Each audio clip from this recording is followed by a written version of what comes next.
Mindless Barbarians, the real history of the Vandals. Vandalism. In the early summer of the year 455 CE, a cataclysmic event struck the Western Roman Empire. Already on its knees after 2 decades of staving off attacks by King Attila and his Hun armies in Central Europe, the Romans were shocked when a fleet of Vandals landed at Ostia, the great port of Rome, and then proceeded to lay siege to the main city. These Vandals were a Germanic people who had rampaged their way through Western Europe half a century earlier, before eventually crossing to North Africa and carving out their own kingdom there in the 420s CE. Rome fell quickly to them in 455 CE, and 2 weeks of plundering of the city followed through to mid-June. Then the Vandals went home, leaving behind their name as a byword for mindless destruction: vandalism. The development of the word is actually quite recent. While the Germanic tribes that conquered the Western Roman Empire had long been described as paragons of savagery and barbaric behavior, typically commentators had simply referred to the Goths and the Vandals, the 2 groups who sacked Rome in 410 CE and 455 CE, as groups. Their names were used as nouns. What changed was when a Frenchman and cleric by the name of Henri-Baptiste Grégoire of Blois, writing in 1794 at the height of the French Revolution, adapted the word Vandals and changed it into a verb which he used to describe people engaging in acts of seemingly mindless violence: vandalism, the English vandalism. Yet despite Grégoire's statements, the term is actually something of a misattribution. The Vandals plundered the city of Rome of its valuables for 2 full weeks after capturing it in 455 CE. There's no denying this. However, the available evidence indicates that they were markedly respectful of the city at the same time. They didn't engage in the mass murder of its people or other atrocities, and they were careful not to destroy any of the city, showing special regard to the great architecture of the city's forums. Instead, they methodically went around the city robbing everything of value, piled it up in their ships, and headed home to Africa. For sure, this was theft on a huge scale, but it wasn't mindless vandalism. So this begs the question: if the story of the Vandals engaging in mindless destruction isn't exactly true, then what else don't we know about the Vandals? Who really were these people, and did they accomplish anything of benefit to the world of the Western Mediterranean? The origins of the Vandals. The story of the Vandals is a very long one, though they are usually only ever discussed in light of their role in the fall of the Western Roman Empire in the 5th century CE. Their origins can ultimately be traced back to Northern Europe in the 1st century CE. At that time, we find Roman writers like Pliny the Elder in his Natural History and the Roman historian Tacitus in his Germania, referring to the Vandalii as being a Germanic people living around the southern shores of the Baltic Sea. It has consequently been speculated that they are related to the Wends, or Wendili, who were viewed as still being a distinct group in what is now northern Germany and southern Denmark as late as the 11th century CE. Ultimately, these groups may have emerged from Norway as early as the 2nd century BCE. Whatever their precise origins, it is clear that 2 groups of Vandals, the Husting and Seling, began migrating southwards in the 2nd century CE, a time when a wide range of Germanic and Asiatic tribes were moving closer to Rome's borders, realizing that there were rich lands to be plundered if they could break through the stoutly defended border defenses along the River Rhine and the River Danube. By the 4th century CE, the Vandals were one of several groups that were ensconced in Central Europe, around what are now Slovakia, Czechia, and Poland. a region which was in close proximity to the weakest point in Rome's northern border, the 200-kilometer stretch between the River Rhine and River Danube in southern Germany and further eastwards, where the Romans could not use either river as a natural defensive point. It was from here that the Vandals would commence a highly usual migration and series of conquests early in the 5th century CE. Sources for the Vandals. One thing which is unusual for the Vandals is how many sources we have for their actions and rule in North Africa. Often, when it comes to ancient history, we have to rely on fragmentary evidence or just one or two key sources for our information. That isn't the case with the Vandals. There are a whole slew of contemporary or near-contemporary historians and writers who wrote about them. One of the foremost for the earlier period and their conquest of North Africa was St. Augustine of Hippo. Augustine was one of the great church fathers, the early church theologians whose writings, such as his Confessions and the City of God, shaped the nature of Christianity as a religion for centuries to come. A convert to Christianity who hailed from Hippo Regius, a city in what is now Algeria, he became Bishop of Hippo in the late 390s CE and spent the remainder of his life as one of the leading church figures in North Africa. He lived down to 430 CE, and his writings contain first-hand accounts of the Vandals' invasion of North Africa and even the siege of his home city shortly before he died. Another near-contemporary writer, the great Greek historian Procopius, writing in his History of the Wars around 550 CE, provided some of the most detailed accounts of the Vandals and their conquests.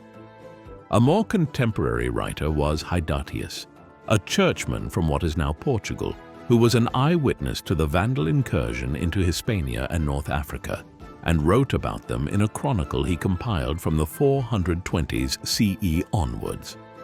There were numerous other chronicles and histories written in the 5th and 6th centuries CE, either anonymously or by figures like Priscus, a Greek diplomat. Conquests. From all of these sources, we have a very clear picture of the series of conquests that the Vandals engaged in during the first half of the 5th century CE.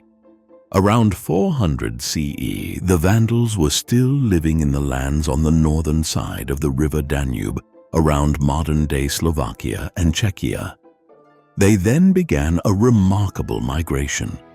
Joining with bands of two other Germanic groups, the Alans and the Suebi, they raided into what is now southern Germany and Austria. By 405 CE, they were advancing over the River Rhine and then penetrated into Roman Gaul, what is now France, one of the wealthiest parts of the Roman Empire. They managed to cross the Rhine while it was frozen in the winter of 406 CE, and then spent the next 3 years moving through Gaul to the Pyrenees. In 411 CE, the Romans, who were badly shocked after the city of Rome itself had been sacked by Alaric the Goth, the leader of a separate band of Germanic warriors in 410 CE, agreed to allow the Vandals, Alans and Suebi to settle in Hispania as foederati, the name given to foreign warriors who fought for Rome and were given lands in return.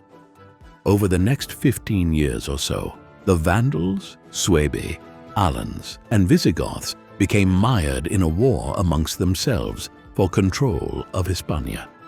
Eventually, the Vandals, under their new king, a young warrior called Geiseric, who became their leader in 427 CE, abandoned Hispania altogether and crossed the Mediterranean to North Africa in 429 CE. It is hard to understate how significant this was.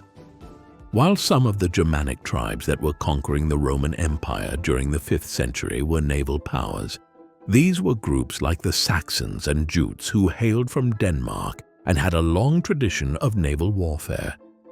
The Vandals seem to have been the first Germanic group who had no such history of amphibious warfare, who acquired a fleet and became a naval power in their own right. Having crossed to North Africa, they engaged in a 10-year-long campaign, which brought Mauritania, Numidia, and finally Carthage under their control with the conquest of the city of Carthage in 439 CE. Geiseric, building on the work of his forebears over several decades, had managed to carve out the first fully independent Germanic kingdom completely free of Roman interference. Moreover, Carthage was the second largest city in the Western Mediterranean, second only to Rome itself. The sack of Rome. Having conquered Carthage, Geiseric and the Vandals settled down and began to rule North Africa. Procopius suggests that some 80,000 Vandals had crossed the Mediterranean to North Africa back in 429 CE. While this was probably an exaggeration, there were nevertheless tens of thousands of Vandals now living between Mauritania and Carthage who constituted a significant ruling class. In order to solidify their position and bring peace, Geiseric soon established a peace treaty with Valentinian III, the emperor of the Western Roman Empire, in 442 CE. One of the terms of this was that Valentinian's daughter, Eudocia, would marry Geiseric's son, Huneric, forging an unlikely alliance between the Vandals and the Romans.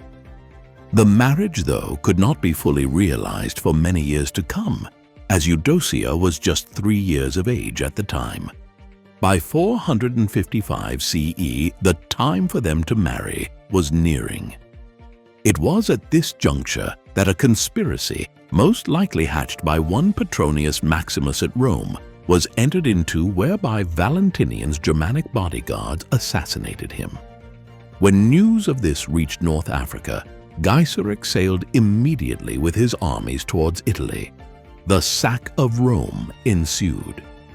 Thus, the Vandal attack on the Eternal City, far from being an act of mindless vandalism, was provoked. It would have been viewed at the time as an action by Geiseric in response to the murder of his ally. Incidentally, Petronius Maximus, who had claimed the imperial title after having Valentinian murdered, was stoned to death by a Roman mob while passing through the streets of the city after news of the imminent Vandal landing at the port of Ostia spread. Once Geiseric had seized the city and plundered it, he and his men left, leaving the Romans to engage in another 2 decades of petty internal conflict before the Western Roman Empire collapsed altogether. Geiseric and Attila. There are many peculiar aspects to the history of the Vandals and how they are remembered. One of the biggest ones is surely the status of the Vandal king who sacked Rome in 455 CE. Geiseric is hardly a household name today. He is, for instance, far less well known than his contemporary, Attila the Hun. Attila became ruler of the Hun Confederacy or Hunnic Empire in 434 CE, just a few years after Geiseric had established himself as ruler of North Africa. The Hun leader ruled over a vast confederacy of Germanic and Asiatic lands, which controlled territory stretching from modern-day Hungary and Poland in the west all the way eastwards to the lands on the northern side of the Black Sea. He engaged in wars against both the Western and Eastern Roman empires and is usually identified as a key figure in the final decline and fall of the Western Roman Empire. But Attila was not as successful as Geiseric. He died under suspicious circumstances in 453 CE, possibly after being poisoned, although there is no way to verify this. Within a year or two of his death, the confederacy he had brought together collapsed, and his empire was divided up between competing warlords. Geiseric, by way of contrast, continued to rule over the Vandal kingdom of North Africa and expanded it. After sacking Rome in 455 CE, he conquered the islands of Sardinia and Corsica and added them to his Mediterranean empire.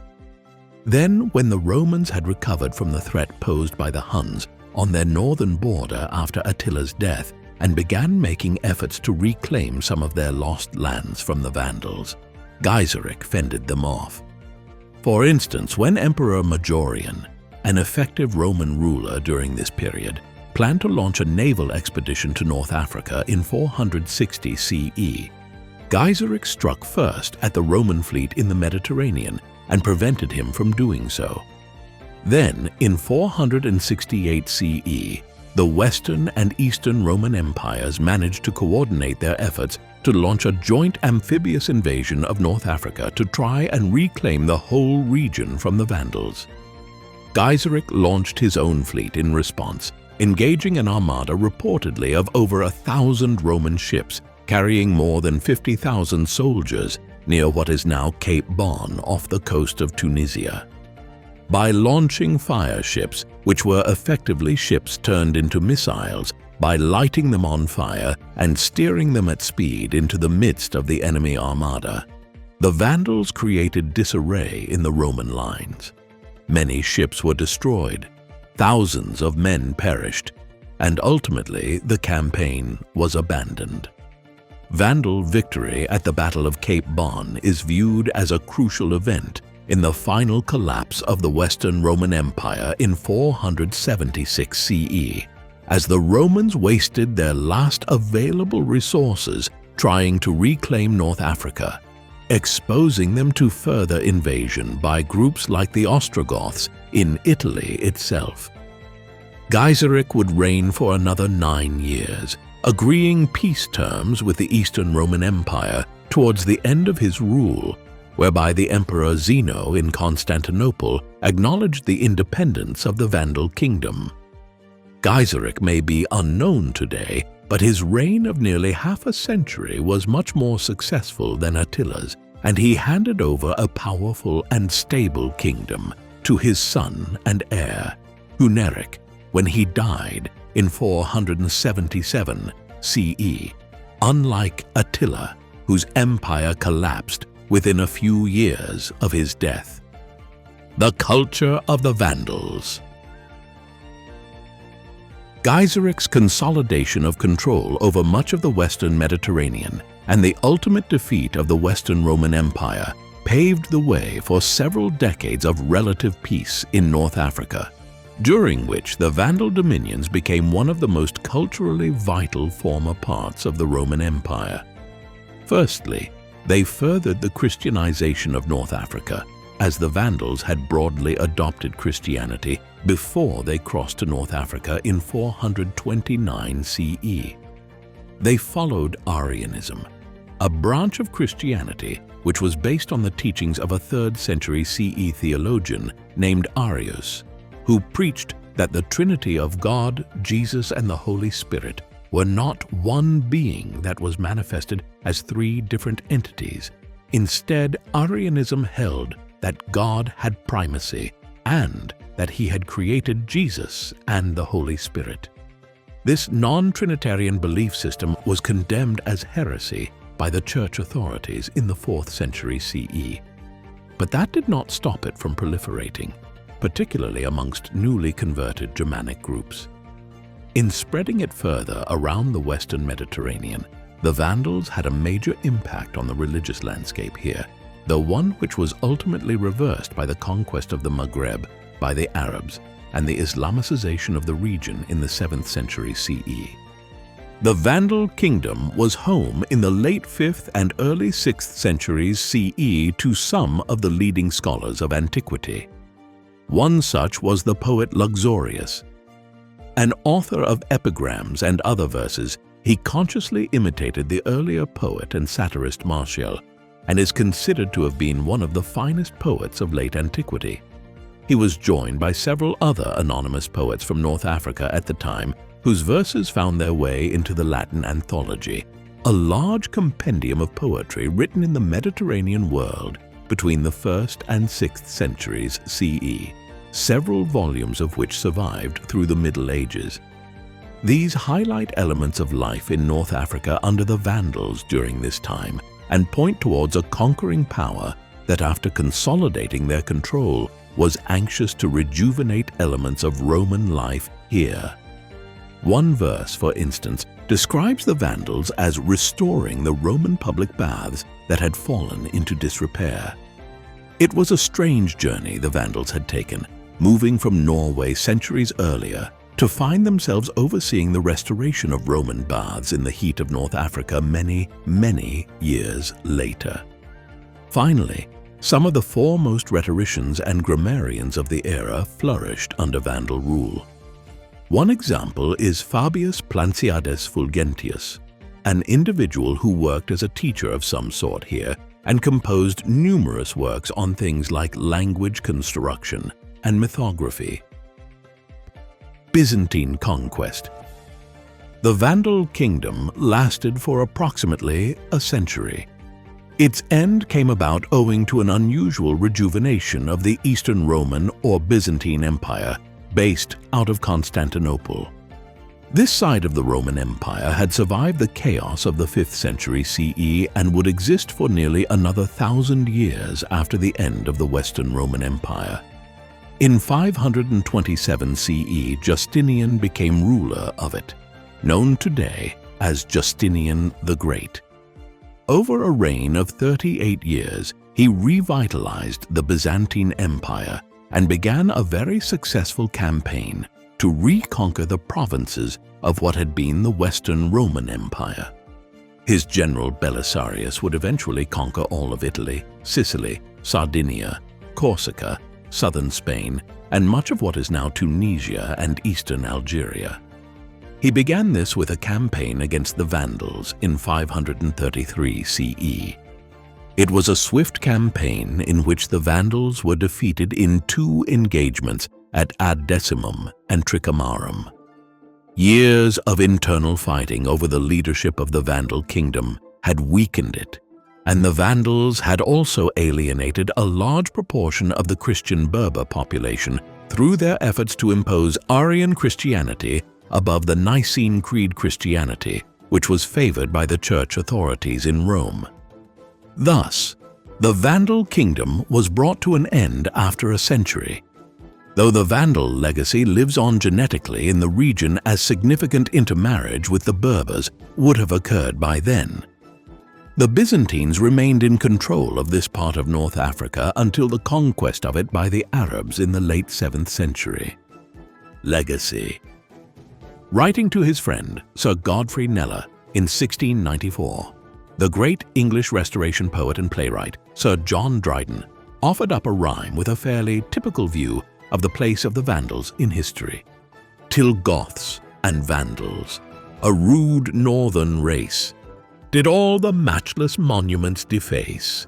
Dryden's appraisal of the Vandals was fairly typical, and it only became more cemented after Gregoire coined the term Vandalism in France a century later. Yet it's an unfair view. Certainly the Vandals did pillage Rome in 455 CE, and they had spent decades conquering their way across Western Europe and North Africa prior to that. But then again, the Romans themselves were no saints when it came to conquering other people and pillaging their lands. What the Vandals did manage to do was carve out a large kingdom that dominated much of the Western Mediterranean for a century between the 420s CE and the 520s CE. During an era when the Huns were raiding into Gaul and Italy and the Western Roman Empire was collapsing on the European side of the Mediterranean, it was certainly better to live under Vandal rule than Roman rule. And as we have seen, there was a considerable cultural output from the Vandals, both in the writings of Luxurius and the other contributors to the Latin anthology, and the manner in which the Vandals preserved and restored Roman culture in North Africa in the 5th century CE. In short, the Vandals were about a lot more than just vandalism. If you enjoyed this video, hit the like button. Subscribe to the channel to show your support and watch more content like this. Let us know your thoughts in the comments. That's it for now. We'll see you in the next one.